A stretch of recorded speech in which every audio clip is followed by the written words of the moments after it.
Hi hello മക്കളെ, എല്ലാവർക്കും ഇന്നത്തെ എജുമേറ്റിൻ്റെ ക്ലാസ്സിലേക്ക് സ്വാഗതം. അപ്പോൾ കഴിഞ്ഞ ക്ലാസ്സിൽ നമ്മൾ ക്രിസ്മസ് പരീക്ഷയുടെ ടൈം ടേബിൾ പോസ്റ്റ് ചെയ്തിട്ടുണ്ടായിരുന്നു അല്ലേ? ടൈം ടേബിൾ ഡിസ്കസ് ചെയ്തിട്ടുണ്ടായിരുന്നു. അപ്പോൾ ഇന്നത്തെ ക്ലാസ്സിൽ നമ്മൾ എക്സാമിന് ഏതൊക്കെ പോർഷൻസാണ് ഓരോ സബ്ജക്റ്റിൽ നിന്നും വരാൻ പോകുന്നത് എന്നാണ് നോക്കുന്നത് കേട്ടോ. അപ്പോൾ നമുക്ക് ആദ്യം മുതലുള്ള ചാപ്റ്റേഴ്സ് എല്ലാം നിങ്ങൾ പഠിച്ചിരിക്കണം. പക്ഷേ അതോടൊപ്പം തന്നെ എന്തുകൂടെ ചെയ്യാം, ഓണപരീക്ഷ കഴിഞ്ഞത് മുതലുള്ള ചാപ്റ്റേഴ്സ് കുറച്ചുകൂടെ ഒഴുക്കിയിട്ട് നന്നായിട്ട് പഠിക്കാം കേട്ടോ. അപ്പോൾ നമുക്ക് നോക്കാം. ആദ്യം നമുക്ക് കനകച്ചിലങ്ക എന്നുള്ള യൂണിറ്റ് ഉണ്ടായിരിക്കും, ആദ്യത്തെ യൂണിറ്റ്.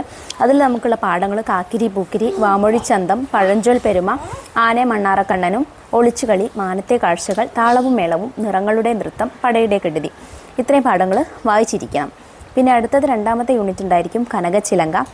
അതിൽ നിന്നുള്ള പാഠങ്ങൾ എന്ന് പറയുന്നത് ഞാനല്ല, മുന്തിരിങ്ങ, തോൽക്കില്ല ഞാൻ, പലഹാര കൊതിയന്മാർ, മഴത്തുള്ളി പിണക്കം, മൈനയ്ക്കൊരു കത്ത്, മണിച്ചപ്പ്. ഈ പാഠങ്ങളും വായിക്കണം. അപ്പോൾ ഇത്രയായിരുന്നു നിങ്ങൾക്ക് ഓണപരീക്ഷയ്ക്ക് ഉണ്ടായിരുന്ന പാഠങ്ങൾ.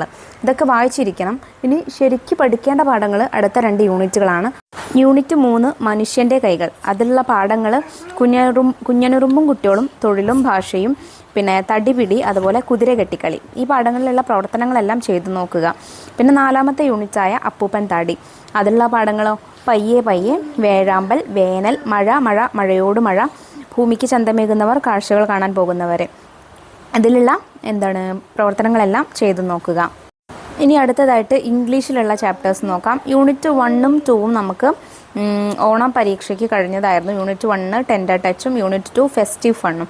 അതിലുള്ള ഗ്രാമർ ക്വസ്റ്റ്യൻസ് ഒക്കെ ഒന്ന് നോക്കണേ. പിന്നെ യൂണിറ്റ് 3 ഇൻ ഹാർമണി. പിന്നെ അവസാനമായിട്ട് യൂണിറ്റ് 4 ബ്ലൂംസ് ആൻഡ് ബ്രീസ്. ഇതിലുള്ള ഗ്രാമറുകളും നോക്കണം. അതുപോലെ പാഠം നന്നായിട്ട് വായിച്ച് മനസ്സിലാക്കണേ. അടുത്തതായിട്ട് EVS ആണ്. EVSൽ ഹരിതഭൂമി, ഗ്രീൻ എർത്ത്, ജന്തു ലോകത്തേക്ക്, to the world of animals, ജലവും മണ്ണും, വാട്ടർ ആൻഡ് സോയിൽ. ഈ 3 പാഠങ്ങളായിരുന്നു നിങ്ങൾക്ക് ഓണപരീക്ഷയ്ക്ക് ഉണ്ടായിരുന്നത്. ഈ പാഠങ്ങൾ നിങ്ങൾ വായിച്ചു നോക്കണം. അതിൽ നിന്നും നമുക്ക് ചോദ്യങ്ങൾ പ്രതീക്ഷിക്കാം. എങ്കിലും പഠിക്കേണ്ട പാഠങ്ങൾ, നന്നായിട്ട് തറവായിട്ട് പഠിക്കേണ്ട പാഠങ്ങൾ അടുത്ത 3 യൂണിറ്റുകളാണ്. അതായത് 3ാമത്തെ യൂണിറ്റ് ആയിട്ടുള്ള വൃത്തി നൽകും ശക്തി, ദ പവർ ഓഫ് ക്ലീൻലിനെസ്. 4ാമത്തെ യൂണിറ്റ് ആഹാരവും ആരോഗ്യവും, ഫുഡ് ആൻഡ് ഹെൽത്ത്. 6ാമത്തെ യൂണിറ്റ് സുരക്ഷിത ജീവിതം, ലിവിങ് സേഫ്ലി. ഈ പാഠങ്ങൾ നന്നായിട്ട് പഠിക്കുക. ഇനി അടുത്തത് നമുക്ക് മാത്സ് ആണ്, ഗണിതമാണ്. അതിൽ ആദ്യത്തെ 4 പാഠങ്ങൾ നമുക്ക് എന്തുണ്ടായിരുന്നു, ഓണപരീക്ഷയ്ക്ക് ഉണ്ടായിരുന്നു. രൂപങ്ങൾ വരയ്ക്കാം, ലെറ്റ്സ് ഡ്രോ. പിന്നെ സംഖ്യകൾ കൂട്ടുകാർ, numbers are our friends. 1000 thousands and thousand. അതുപോലെ 4ാമത്തെ യൂണിറ്റ് ആയിട്ടുള്ള കൂട്ടുകൂടാം, ലെറ്റ്സ് ജോയിൻ ടുഗെദർ. അതും നോക്കണേ.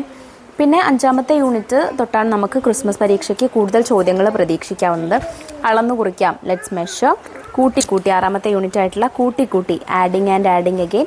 7ാമത്തെ യൂണിറ്റ് കൂട്ടണോ കുറയ്ക്കണോ, ആഡ് ഓർ സബ്ട്രാക്ട്. 8ാമത്തെ യൂണിറ്റ് ടിക് ടിക് ടിക്. ഈ പാഠങ്ങളൊക്കെ നന്നായിട്ട് ചെയ്ത് പഠിക്കുക. പ്രവർത്തനങ്ങളെല്ലാം തന്നെ നോക്കുക.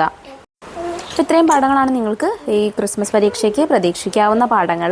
നന്നായിട്ട് തന്നെ പഠിക്കുക, പരീക്ഷ എഴുതുക കേട്ടോ. All the best.